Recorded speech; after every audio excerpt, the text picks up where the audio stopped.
Got a new trial for you guys, and Law and Crime is calling this the "he's fine" or "he'll be fine" murder case. But I got to tell you, uh, that's a very fitting title because the way this murder happened, you would not have thought that this guy was going to pass away. Just never entered anybody's mind.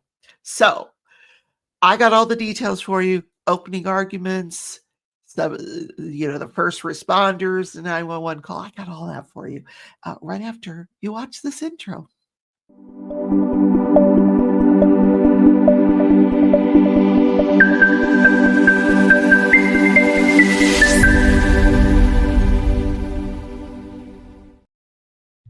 Hey, everybody, welcome back to the channel. Yes, you want to know what it says? Being tired has become part of my personality. I have to do a home sleep study. So I thought, okay, this is the shirt you wear to the sleep study. You're tired. Okay, so if you're new to the channel, welcome to Crafting and Crime Daily. I'm Rebecca, your host. I recap live trials. I also do lots of crafting, which you will see during the lives that I have. But during the recordings, I tell you all about what happened during the trials that are being streamed live on Law and Crime and Court TV. I give you a little recap because I used to be an attorney and a nurse. So I like to kind of explain what's going on in these trials. So this trial, we're going back to Florida, you guys. We just love Florida, don't we? This is Homestead, Florida. Now, if you've never heard of Homestead, Florida, gosh, it brings back memories. I went there lots as a child because my dad was in the military, and there's a military base in Homestead. There was. Now it's no longer a military. Well, now it's a reserve base. It's not an active Air Force base anymore. It's a military base. And you may remember that it was hit by several hurricanes.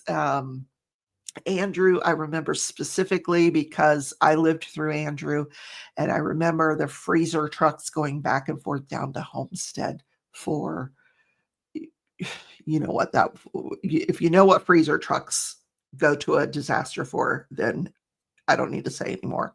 But anyway, so Homestead, it's about 30 miles south of Miami, and it is part of Miami-Dade County. So in this case, you'll see that once the Homestead police understood that this was going to be a homicide, and let me tell you, nobody thought this was going to be a homicide. Holy moly. Yeah. Once it became a homicide, they call in Miami-Dade because they don't have the resources to investigate a homicide. And the defendant is named Daisy Link. She's got this long, dark hair, likely Hispanic, but I can't say for sure with that name, but she looks Hispanic. She's got this tattoo on her face and a big star tattoo on her shoulder because her top was kind of slipping down. She's tattooed. So this woman's seen the streets a little bit. Now, she lived with a guy by the name of Hector Jimenez for 10 years. According to the prosecution, they lived together. Partners, not married, but they had 2 kids. They had a 7-year-old boy and a 5-year-old girl. And in a very unhealthy relationship, lots of arguing, but they lived together as a family. Now, the defense is going to argue they did not. So that's a point of contention here. But in the early morning hours of June 25th, 2022, so 3 years ago, Hector Jimenez, he's a truck driver, so he's not home a lot. But he was home during this period of time, and he decided he was going to go visit some friends. So he goes and visits the friends where he partakes in the alcohol, the cocaine, and the marijuana. It was all in his system on autopsy, and I can't wait to hear about this autopsy. So he's there with his friends, and she comes over to pick him up. She's like, "Hey, I'm here. Let's go."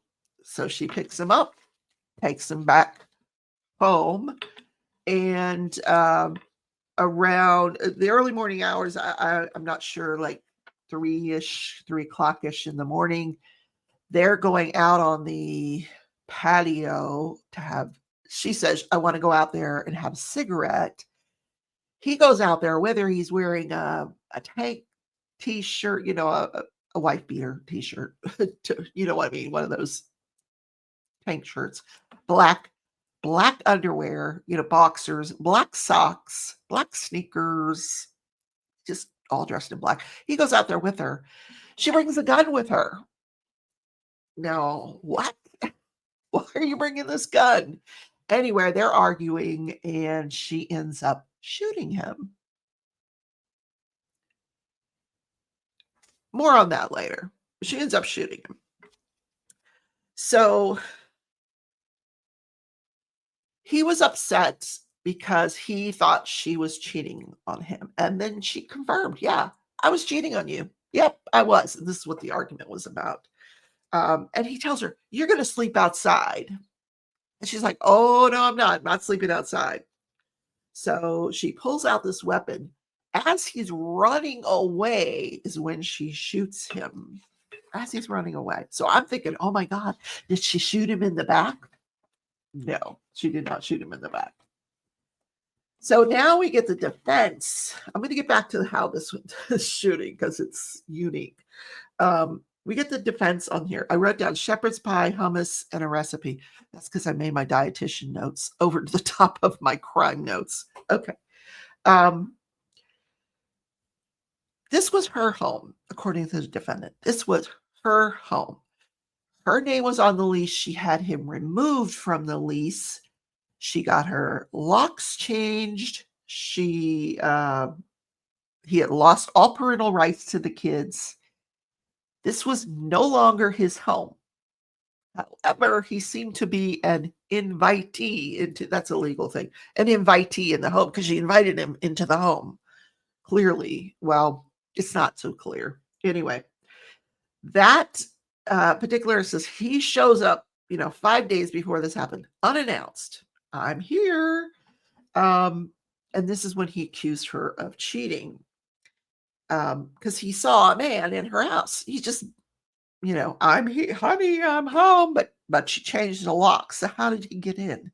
She had to have let him in.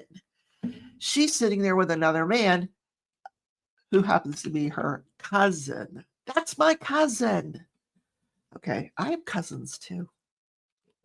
Okay.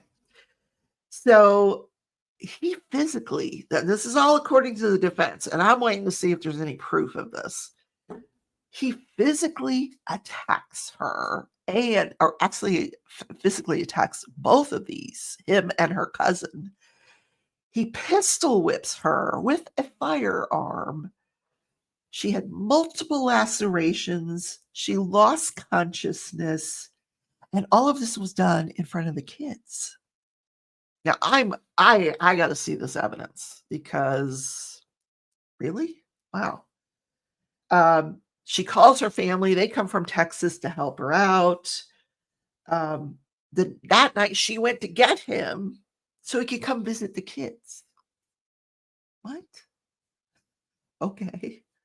That night he was unhinged and dangerous. Given the amount of cocaine that he had in his system, that alone could have killed him, according to the defense. So we're gonna see probably a very large number on the cocaine scale there. She wanted him to leave. He wouldn't leave. This is after they're out on having the cigarette. She brings the gun. The defense didn't even address any of that, but they said they're arguing, and he wouldn't leave, so she fires a warning shot. And he's like, I'm ready to die. Go ahead. So she fires a warning shot. And then the defense describes this wound. This is why I want to hear from a doctor. Like the way that this defense described it doesn't make sense to me. That it went into his heel and up his leg and killed him. What? Yeah. That she didn't have an intent to kill him. She wasn't shooting him in the torso according to her, it was a warning shot. So maybe it went low, it hit his heel, went into his leg. Yeah, very crazy. So the defense is that this was justified. This was a justified use of force. She was afraid for her life. He had beat her up just a few days before this, and yeah, there we go. Yeah. Okay. So once Long Crime had all the audio fixed, because we went for quite a bit of time with weird audio and not showing witnesses. I think they must have had an intern there or something to start the trial. But once they got on board, we finally got to see the people there. The first person to testify was the friend that Hector Jimenez had gone over to visit that evening. This friend had picked him up that night. The night of the 24th, after the friend got off work, he goes over to Hector's house because he thinks that's Hector's house, and picked him up from his house. And he said Daisy was there. There was a woman there. Daisy was there. And then later on, she came because got Hector. Well, they're calling him Pedro. What are they calling him Pedro for? They said his name was Hector. Okay. Yeah, Hector Jimenez. Anyway, Daisy came later on and picked up Pedro. So I guess he's calling him Pedro. So they said, well, who was there that night? Who was, well, it was me and a cousin and, a dude from work. And I don't know how many people were there. And I didn't see what everybody was doing. I didn't see what Pedro was doing. He was in the kitchen and he could have been doing cocaine. I wasn't doing cocaine. I, I rolled up a joint, but I wasn't doing pot. Clearly had no immunity to testify and certainly had no intention of incriminating himself with the drugs. But I don't know what Pedro was doing. And I don't know how many people were there. So they were having a big old party apparently, and just yucking it up. And she comes over and she picks him up and she said there was no drama about it. She just came over and picked him up. Okay. So then we get a 911 call that came from a neighbor of 1237 Northwest 14th Street in Homestead, Florida. That's where the defendant lives, 1237 Northwest 14th Street. Now, this is an area where there's these duplexes. And this was a neighbor in another duplex. And I'm going to let you hear that here. Okay.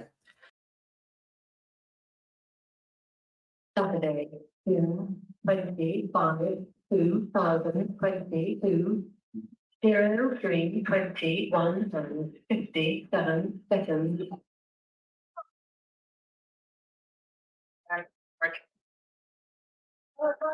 Yeah, I don't know why I just hear a guy sleeping and it's loud. Just blow everywhere. Okay, down on line with you. Let me check the phone to see where you are. Okay. Do you know what happened to him? Down on line with me. Is he awake and breathing? Yes. And I'm sitting here at 1300. What's the wait? Down on line with. Where? I'm good. Are you in Homestead now? Yes, I'm in Homestead.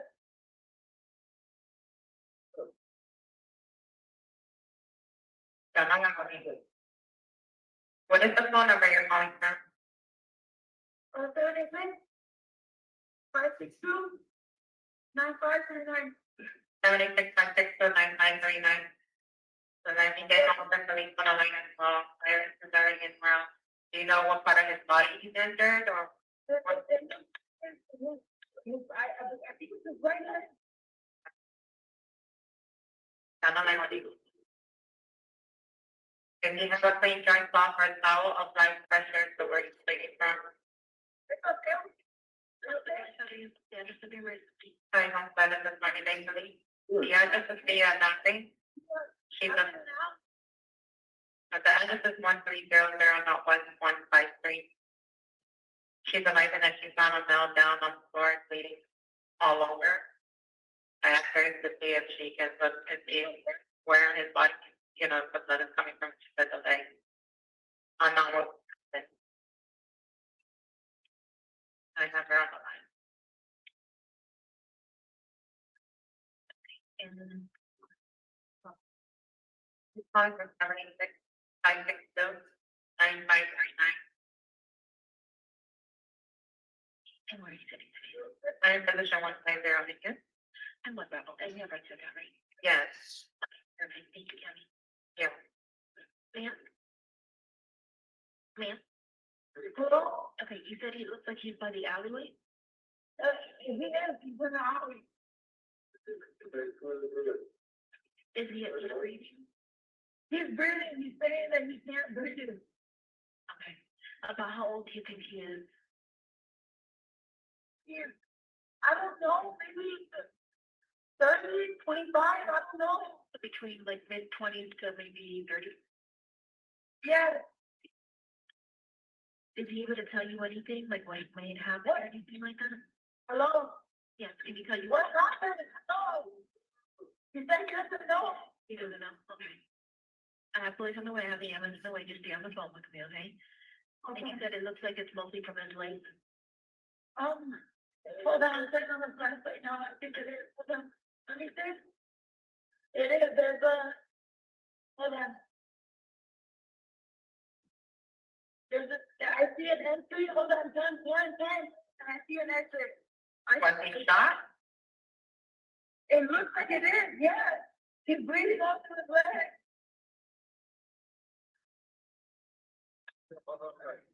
I can't pick you up. I can't pick you up. So just let him know that help is on the way, but you can't pick him up, okay? Just let him know that help is on the way. Can you bring it?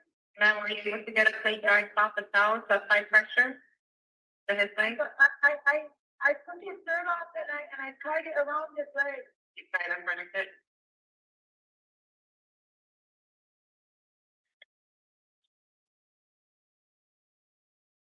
Hey, hello. Still, are you okay? What the fuck happened? Is he still breathing, ma'am? Yeah. He has a breathing. But now, yes. They're coming for you now. I'm coming for you now. Just let me know when they make contact with you, okay? Yeah. Do they see you?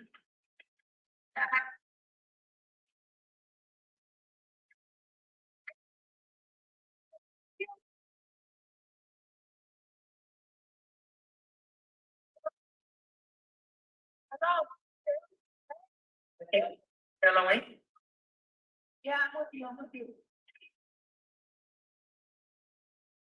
Still? And you see the evidence?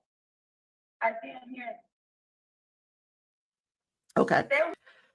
So the first responding officer, he's next to testify, and he said, I was already in the area and I had heard a loud pop, and I was kind of looking for, he said, I'm driving up and down the avenues, which means this was a street, so the street is going in the opposite direction.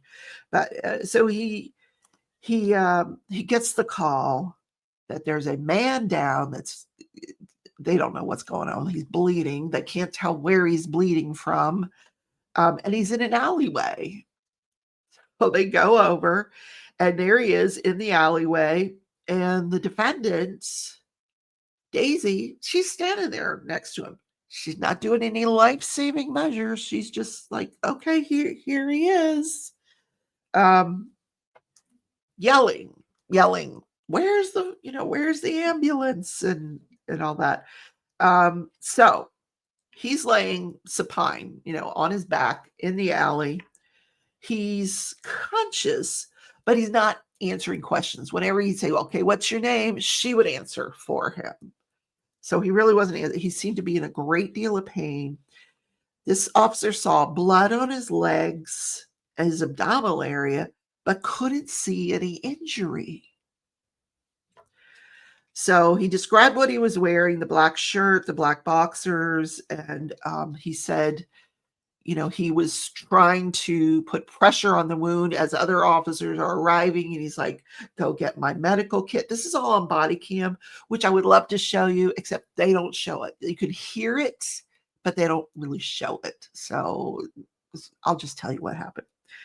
So he's directing this other officer who arrives on scene, go get my bag, my trauma bag, you bring that to me. And during all of this, he said it took EMS probably a good 5-10 minutes to get there. I don't know if they couldn't find the alleyway. I don't know what was going on, but at some point, Hector or Pedro loses his pulse, so they have to start CPR. And fire rescue takes over when they get there. They take over with the CPR, and then they end up pronouncing him dead on the scene. They couldn't bring him back. He was deceased. So where that bullet entered, it hit a major artery. A major artery. That is the only thing that would cause his death so quickly. And I can imagine that she thought, oh, okay, I hit him in the foot. Yeah, he's going to be fine. I hit him in the foot. You would not expect from hitting somebody in the foot that they would die. He did. So she tells the officers, now why she did this, I do not know. She tells the officers, he was out and he didn't come home, so I went looking for him. He's gone for about 45 minutes. So I went looking for him. And I found him here in the alleyway. Okay. Yeah. I'm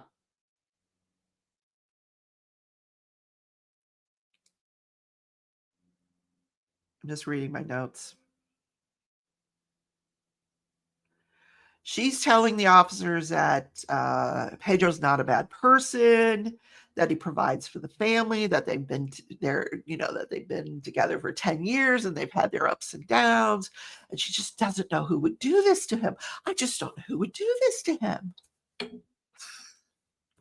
So then we get a homicide detective on the stand. And what she had to say was pretty interesting. She is not the lead detective, but she did some things on the scene. One of the things that she did, she said, we work as teams. There's a lead detective, and then he divides up the task. And I was tasked with following the blood trail. So she goes to Daisy's house, and just west, there's this patio in the back is this tree, and the roots of the tree have blood on them. This detective was able to follow this blood pattern from that tree over towards a parking area where there were vehicles. It goes between the vehicles, down behind another set of duplexes, all the way back to an alley. So what was this guy doing? Was he running from her? Well, so he obviously he didn't fall down right where she shot him, which was on that patio behind their house. He apparently went quite a distance before he collapses. So I imagine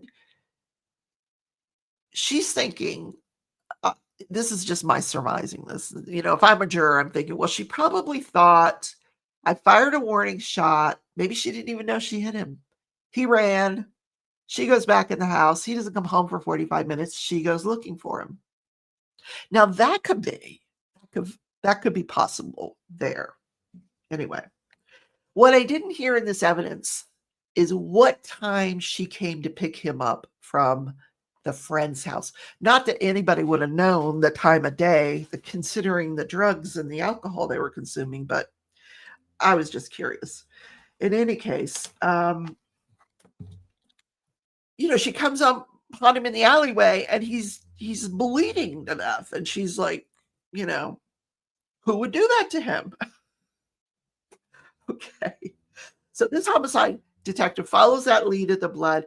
Then they had a canine unit respond, and this canine unit alerts this particular, because dogs are trained to do different things. This one alerts on ballistics, went out and found the gun. And the gun was near that back patio. So I don't know if she set it down, threw it down. I don't know what she did, but they found the gun. She returned the next morning with another canine to look for other ballistic evidence, like shell casings, things like that. They didn't find anything. So, yeah, the gun was located just west of the front door. So it wasn't behind the house; it was in the front of the house. Okay, it's a duplex. It was in front of the house.